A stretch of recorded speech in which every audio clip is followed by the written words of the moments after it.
My name is Sourav Das. I'm a BTech graduate. Let me tell you a few things about myself first before we start our session because there are many people who might not know me.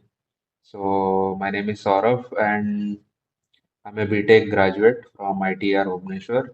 I have done my engineering in electronics, applied electronics and instrumentation engineering. After that, I appeared in state civil services and I got rank 1 in OAS, Odhisa Administrative Service. I joined the service for 1 year. I worked as Block Development Officer or BDO in Kalahandi district of Odisha. And after that, after a year of service, I actually left that service to prepare for UPSC CSC dedicatedly. So that was in 2018. I joined the service in 2017, left it after a year. Then it was a 8 year long struggle in which I kept attempting again and again, and I kept failing in UPSC CSC. And in my last attempt, in my sixth and last attempt in 2023, the result of which came out in 2024, I secured a rank of 466. And now I'm taking training as an IRMS traffic or railway traffic service officer. So my entire preparation in civil service as such, including years of service in OAS, was almost 9 to 10 years. So it has been a very, very long journey for me. I started preparation just after my graduation, and like I said, I have not yet joined in field yet. I'm still undergoing training. It has been almost 1 year of training. So in that sense, I can be called as a, I guess, as a veteran of CSE preparation. So if you guys have any doubts regarding that also preparation and all, I hope I'll be able to help you. And I was asked to share a few things with you before taking up this question and answer session, including during the phase of struggle and preparation, which things helped me and which things did not work out, all the challenges that I faced, and specifically about how to take care of your mental health. And finally, I'll tell you in very, very brief about my uh, training and what I expect in future. So, in the meanwhile, I've been getting a few questions, so I'll take up those questions as well.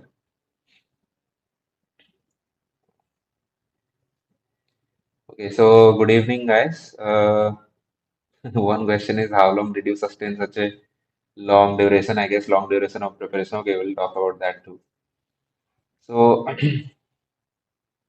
first and foremost, when we start our preparation, we have a very idealistic sort of mindset that this is what we want to do in CSE. And I'd prefer that you guys, all of you, should clear it in the first one or two attempts. But in case that does not happen and you keep on appearing in the exam and failing the exam, it is very natural that your self-confidence would take a hit. Okay, and mine had taken a hit quite a number of times. And gradually, you'll also start asking yourself those philosophical questions that why am I here? Why am I even preparing for this service? What will I get out of this?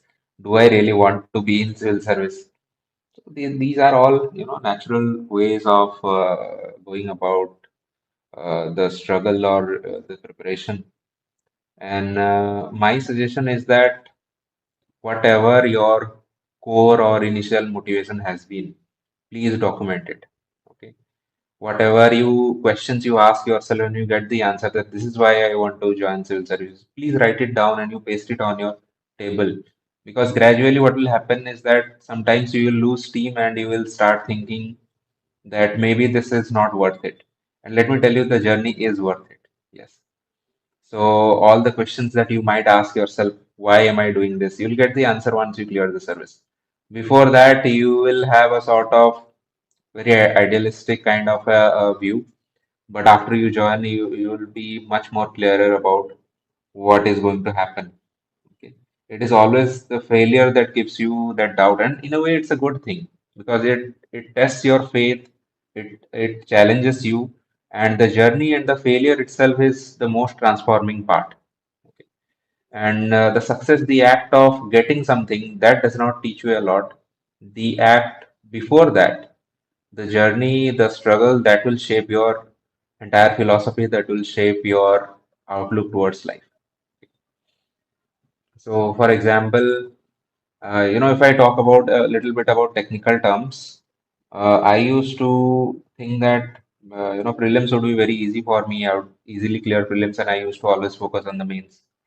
And due to that kind of a strategy, I used to fail prelims often. And then I decided, no, I can't take any stage of this exam easily. Okay, I'll not take it for granted. So I put equal amount of focus on prelims as well as mains. Before clearing prelims, I used to think that okay, I can take a couple of mock tests and that will be enough, maybe 10 tests, 20 tests. So when I used to fail continuously, then I decided, no, I will not take any chance now. I will take as many tests as possible. And in my fifth attempt, I remember to clear the prelims, I took 107 tests. In 5 months, I took 100 mock tests, prelims mock tests. And in the last 1 month, I took 7 tests. And I focused in the last month, I focused more on revision. And see, the point is the preparation is sort of a black box. You don't know what goes in. You have some idea. Okay, these things might work. These things might not work. And when it works, it's all good. But when it doesn't work, then you cannot take things for granted. And then you are like, okay, I can't take the bare minimum thing. Now I have to do the best thing possible. Now I'll do everything. So this in general I have found is a common thing among all the people who have cleared the exam in the later attempts. So in the initial attempts, you will always look at, okay, these are the minimum things I'll do. I'll focus only on these things and I'll clear. And if it works, then it's very good for you. But if it doesn't work, then you have to go the extra mile and you have to do all the things that you did not do in the previous attempts. Okay. So it is very important that you understand that you change your strategy according to your result. If you don't change it, then you are going to repeat. You keep on making the same mistakes, you are going to get the same outcome, right? And during this long preparation stage, the most challenging part was that the initial self, we can say the confidence or the self worth, that will take a hit. And at that time, it's very important that you find yourself some good people who will keep on encouraging you. And I was fortunate in a sense that my family was very protective of me and they supported me. They sort of insulated me from all the outside criticism. But in case you don't have that kind of supportive family, and I know that many people are not very fortunate in this, then you have to find at least some friends who are willing to support you, because otherwise it's going to be a very long and a very lonely journey. Okay, and support of your close ones, this is essential, I feel. If you can, for example, make a closed group of aspirants, like-minded people who are very, very dedicated. Please don't uh, have that kind of a study group in which some people are serious and some people are not serious. So you find yourself a sort of a serious group and keep on motivating each other. Towards the end of your exam cycle, this peer group is what is going to keep pushing you for that extra bit to go that extra mile. And towards the towards the end of my preparation, I felt that apart from all of these things, one thing I really ignored was my mental health. And it's not like I was focusing on physical health either, but in this process of failure and giving this exam again and again, I felt that I had actually neglected my mental health. So my advice to all of you guys would be, in case you find yourself to be seriously depressed or not feeling like talking to anyone, you feel like shutting yourself down, which I also used to do, then do not hesitate to get professional help. Although in my case, I did not need to do that, but I think I was pretty close to it. I came very close to it, but in the end, yes. finally success is the, I guess, is the biggest healer of all these things. And after clearing the exam in my last attempt, I joined Lavasna in 2024, August, towards the end of August, 26th August 2024. Then there was 3 months of training. That was foundation course at Masuri. And I had a great time there, although from our foundation course onwards, now the level of discipline has been increased a lot by, Lavasna. So you guys might have heard about this. So ours was the first batch in which this level of strictness, you can say, was brought on. So it is no longer key you are going to have a grand gala time in Lavasna. You are just going to click a lot of photos, post in social media. It's not going to be like that.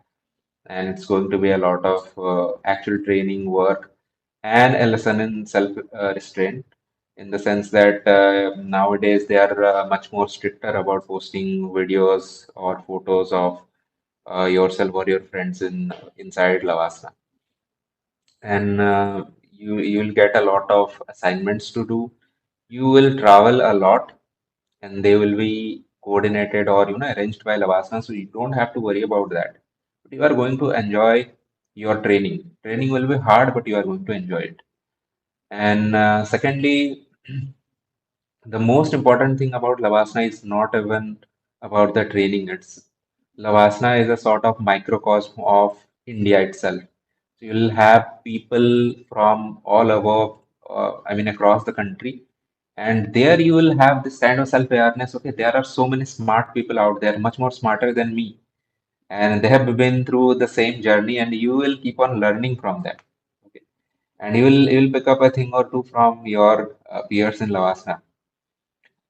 For me, I one thing which was eye-opening for me in Lavasana was that uh, I felt like my journey was unique, that I have struggled a lot, that I deserve to get here. But when I reached Lavasana, I found that perhaps there were many more deserving people than me who got there. And that also led to the awareness that many more deserving people had also not been to Lavasana, could not clear the exam because of some kind of bad luck or something. So it also in a way makes you humble. It makes you realize the uncertainty of this exam.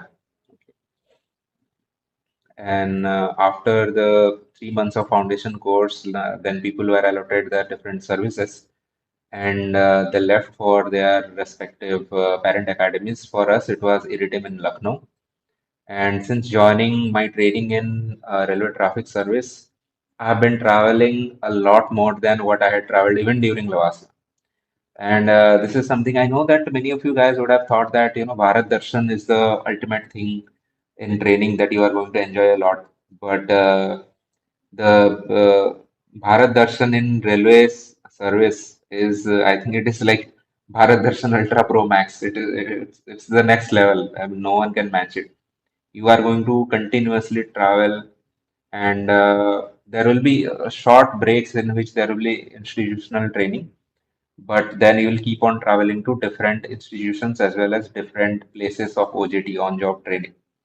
For example, during the last 30 days, I went from Itanagar to Zero Valley, then to Majuli Island, then to Sivsagar, Dibrugarh, Roing, Acheso, Anini district in Arunachal Pradesh, then to Dimapur, Tinsukia, Dimapur, Kohima, Kisama, all of the, across different parts of Northeast just within 30 days. And I had to then fly back and report at Iridim, Bangalore. And from after Bangalore, went to Chennai, from Chennai to Rameshwaram, and then back to ICF Chennai. So, I mean, just imagine that you are traveling almost 24/7, and your body sort of gets used to sleeping at night while traveling. You wake up somewhere in a very new place, and you have to find out where you have to go, and you are living a life out of your suitcase from day to day basis. So, it's also challenging. I'm not going to deny it, but it's also very exciting because one day you'll realize that this amount of exposure, sheer amount of exposure you are getting from this service, from this training, is not something that you are going to get in any other service. This is what I can guarantee you. Okay. And yes, there is a lot of glamour in IAS, IPS, IFS, but there is also a lot of fun and learning and glamour as well in other allied services, which does not get highlighted, unfortunately, because somehow the limelight is always focused on these services. But I can assure you that no service in civil service is inferior or superior. Once you get into the service, then you get a flavor of that service. Then you realize, okay, this is the kind of job I have to do, and you start to enjoy that, training and work. Okay. And by the way, it is a caveat. I'm not saying that railways is all fun or anything. In fact, I have heard that we are getting an exposure into railway traffic service, and we can see that it's a very hectic job. It's a 24/7 job, and you have to deliver, and you have to be on your toes 24/7. But I feel confident now after having gone through this training, including in foundation course in Lavasana, that I'll be able to handle whatever comes my way. Okay. So in that sense, don't worry about which service you are going to get in. Whichever service it is going to be worth it. And like I said, all those philosophical questions that might come your way while you are unable to clear the exam, all of them are going to melt away once you get into the service. Okay. So have faith and try your best to clear the exam. There are other things to do even if you don't clear CSE, God forbid, but we are not going to talk about those things today. For today, we are going to discuss about if you have any doubts about the exam. Okay. Okay, so if you guys have any questions, please raise them in the live chat. I'll see your comments and I'll answer.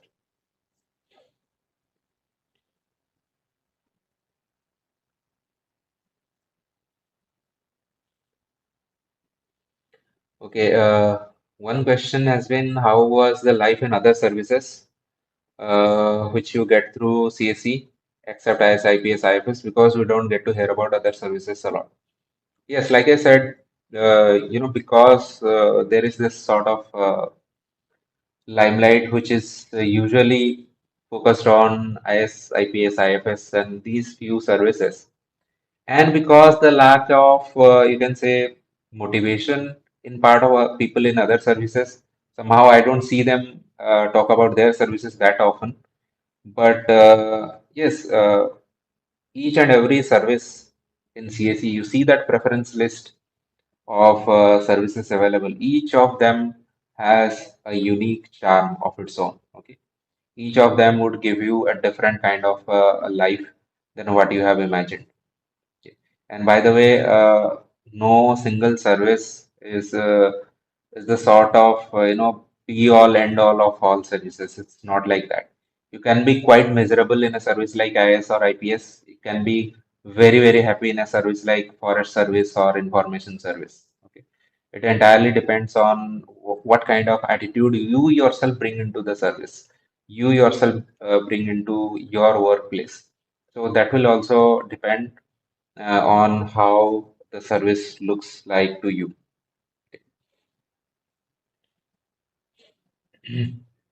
Okay, another person has asked, nature of job should be carefully chosen after considering personality traits. An extrovert person doing a job where he just works on a computer whole day might not be just satisfying. True, but you tell me which civil service in this list allows you to have a desk job 24/7. There is no such service. Think about it.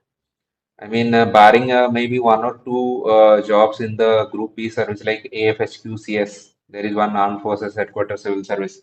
Even because I have not been into that service, whatever I have heard, I think that it might not be that exciting. But again, I mean, it all depends on you. You see other services. You tell me which job would let you sit at your desk for 24/7. There is no such job. You think IRSIT is something that you are going to sit at your computer? No, you are going to travel a lot in IRSIT too. You are going to travel a hell lot more in a service like forest service. You are going to travel in information service. You are going to go to different places. You are going to have exposure. You are going to travel to different countries, different ports, different conferences in a service like Indian Trade Service. So I don't deny this fact that yes, you should try to analyze your characteristics, your personality traits, and then try to fill out your service preference. Of course, all of us try to do that. which kind of service am I best suited to. But even in case you don't get your preferred choice of service, then also it's okay. Okay, that's what I'm saying. That it's not the end of anything. You are going to have a good time in other service as well. Okay. Then uh, another question is, you cleared UPSC in last attempt. How was the pressure? Because you had already left your previous job. Did you how about backup or plan B? Did you have? Okay, my plan B was in a way like I had two ideas while preparing. While I left my previous job, then I did not have a plan B. Then I only had plan A, that is CSC. But after I kept failing in a couple of attempts, I thought ki it's okay even if I don't clear this, then I'll start teaching and mentoring kids. Like I had started my own channel. I used to teach people for free.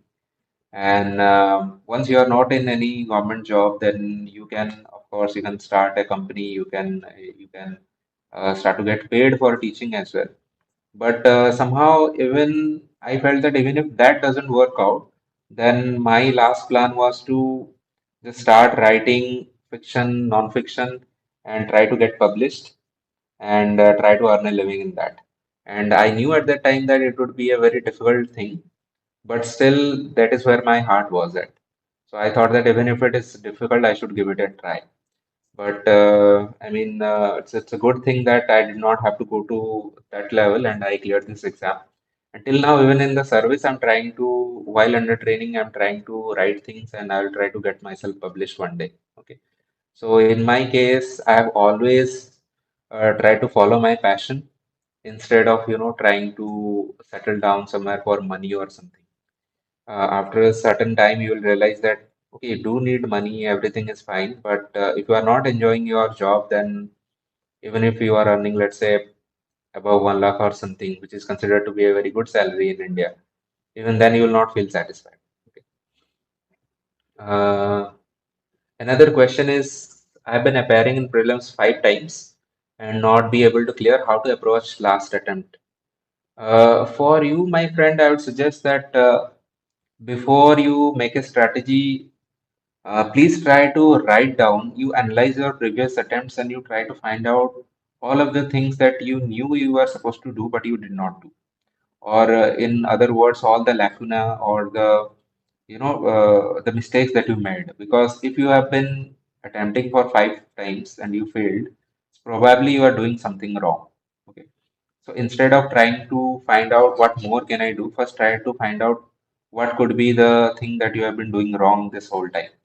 For example, I gave an example in the beginning of this session. I told you that one mistake I found out after 4 attempts is that I was reading a lot, I was preparing a lot, but I was not testing myself enough. So I was not taking enough number of prelims mock tests. And then in my fifth attempt, I decided that, okay, that's it. I'm not going to take any more risks. Now I'm going to do the one thing which I always avoided, and that was to take a large number of tests.